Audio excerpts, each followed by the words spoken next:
तो आज हम एक्टिवा की टोटल बॉडी खोल रहे हैं। ये देखो, ये धुआं ले रही थी, ये खोल के देखा, ये देखो कितना कचरा मार रहा है। तो इसे हम साफ करेंगे।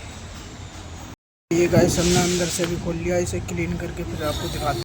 भाई देखो, ये देखो क्लीन कर लिए हमने धो के। एक ये पार्ट है और एक ये पार्ट है। देखो ऐसे कर क्लीन करना है आपको। झटके लेने लग जाती है गाड़ी, इसलिए क्लीन करना पड़ा। ये देखो भाई, हमने ये खींच लिया है। ये 2 बोल्ट खींचने पड़ते हैं, एक ये है और एक ये है। तो अभी इसमें फिटिंग करके आपको दिखाते हैं, फिर स्टार्ट करके दिखाएंगे। गाइस ये हमने लगा दिया है, अभी आपको स्टार्ट करके दिखाते हैं गाड़ी हम। ये देखो गाइस, गाड़ी स्टार्ट हो चुकी है। ये देखो,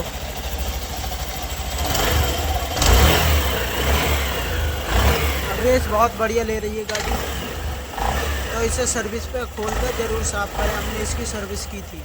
तो मिलते हैं अगली वीडियो में, आपको दिखाते रहेंगे। ये देखो एक्टिवा है। मिलते हैं अगली वीडियो में, बाय बाय।